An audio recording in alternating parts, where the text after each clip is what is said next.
तो आज खुश तो बहुत होंगे क्योंकि मैं तुम्हारे सामने खड़ा हूं। जो आज तक तुम्हारे मंदिर के सीढ़ियां नहीं चढ़ाया, जिससे आज तक तुम्हारी पूजा नहीं की, वो आज तुम्हारे सामने खड़ा था।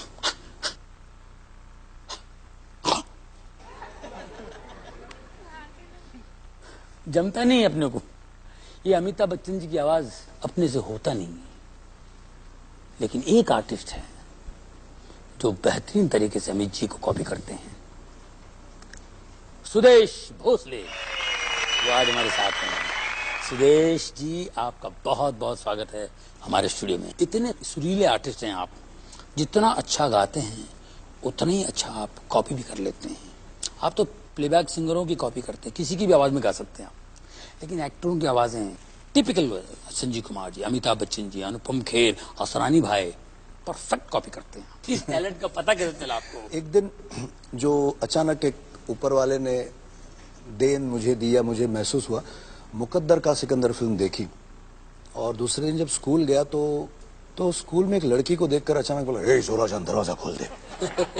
तो ये तो मैंने ऐसे बोल दिया, लेकिन और वो लड़की ने भी नहीं सुना, मेरे भी ध्यान में। लेकिन मेरे कुछ दोस्त थे, बोले यार ये तो अमिताभ बच्चन वाट तो तुझा आवाज रेड अमिताभ बच्चन। तो उसमें एक मेरा दोस्त था जो मेरे पीछे पड़ गया, नहीं वो अमित जी जैसा लगा था उस दिन। तो एक छोटा टेप रिकॉर्डर लेके आया, मोनो वाला छोटा रहता ना, लाल बत्ती वाला। तो वो देव साहब की आवाज में मुझे सवाल किया, और अमित जी आजकल क्या चल रहा है? मैं हाँ भैया चल रहा है, शूटिंग वूटिंग चल रही है। वो जब मैंने दोबारा जब उसको सुना तो मैं हैरान हो गया कि अरे एकदम अमित जी जैसा लग रहा है। इधर तुम्हारे घर में, तुम्हारे सामने किसी ने फादर को, और तुम देखते रह गए। अगर इस दुनिया से किसी को उठाने का था, दफन को उठाने का था, वगैरह वगैरह। तो वो आशा भोसले जी एक बार हमारा शो देखने आई थी। बोले दादा और अमिताभ बच्चन से आवाज चांगला है। तो बोले अमिताभ बच्चन तो बोले सब छोड़ के मैंने इतने अच्छे आवाज निकली, इनको दादा कौन के क्यों अच्छा लगे? बोले दादा नहीं, मतलब दादा मतलब सचिन दा। तो बोले वो मुझे गाना तू फिर सुना। तो मैंने जब जैसे आशा भोसले कह रही है आपको डायरेक्ट पहली मुलाकात में कि मुझे गाना सुनाओ, मैं तो कांपने लगा। नहीं बोले सुना, मुझे उस दिन बहुत अच्छा गाया था तुमने। तो मैंने आंखें बंद कर ली, भगवान का नाम लिया और मैंने वो गाना गाया, अमर प्रेम का। डोली में बिछाई के कहा हो लाए मोरे सजना के द्वार, हो बीते दिन खुशियों के चार, हो लाए मोरे सजना के द्वार, हो डोली में बिछाई के कहा। पूरा गाना खत्म करके मैंने जब आशा जी को देखा तो बाकी सारे लोग ऐसे डर के खड़े थे। तो मैंने सोचा मैंने कुछ गोल मारा बहुत बड़ा, कुछ खराब गाया मैंने। लेकिन देखा कि आशा जी अपनी कुर्सी पे ऐसे बैठी और जैसे गाना खत्म हुआ ना, मुझे ऐसे देख रही और आंखों से उनके आंसू बह रहे। तो मैंने बोला क्या हुआ? बोले नहीं, मुझे लगा दादा सामने खड़े होके गा रहे। अब इतनी बड़ी आर्टिस्ट से इतना कॉम्प्लीमेंट मिलना तो मेरे लिए बहुत बड़ी। और दूसरे दिन ही पंचमदा के यहाँ मुझे ले गई और पंचमदा मुझे बैंकॉक ले गए। वहाँ मुझे उन्होंने जब सुना, और 86 में फर्स्ट ब्रेक प्लेबैक सिंगिंग का उन्होंने। आप सबकी आवाजें बिल्कुल आसानी से निकाल लेते। असरानी साहब को कैसे पकड़ा? आ रहे हैं आपके सामने अंग्रेजों के जमाने के जेलर, तो फिर हो जाती है हाँ, लेफ्ट राइट वगैरह वगैरह। और असरानी जी के साथ इतने शोज किए और इतना उनको, मतलब जितना ऑडियंस एंजॉय करती थी उससे ज्यादा हम एंजॉय करते थे। और वो ऑर्केस्ट्रा कंडक्ट भी करते थे, कैसे कभी गाने भी गाते थे।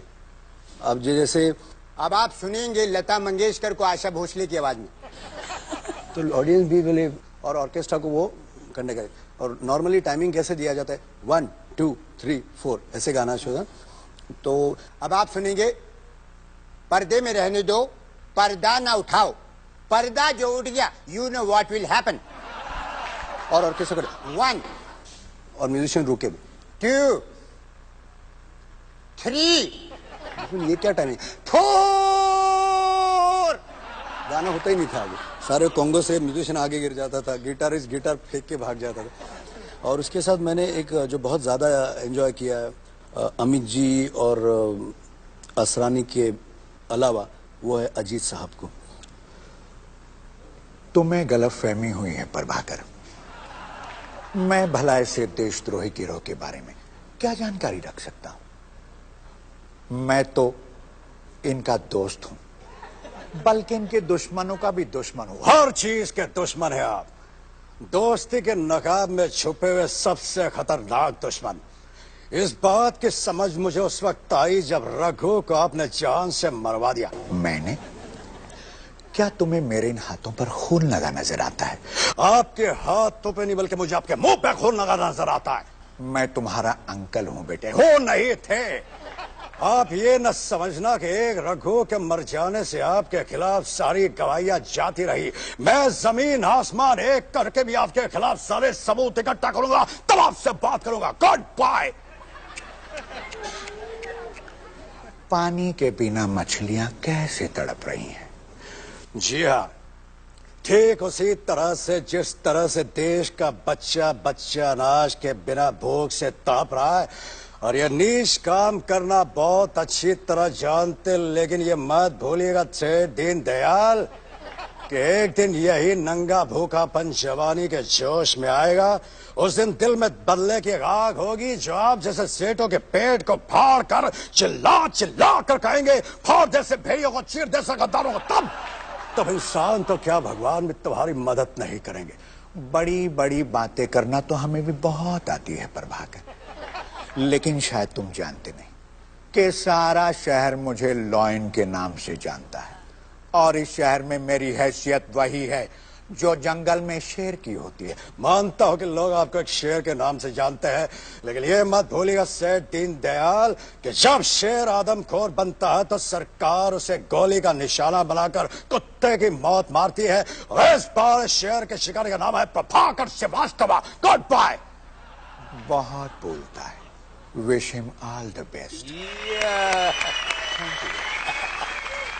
दूध पीजिए, ये बहुत आपको ताकत देगा। आज नागपंचमी है क्या?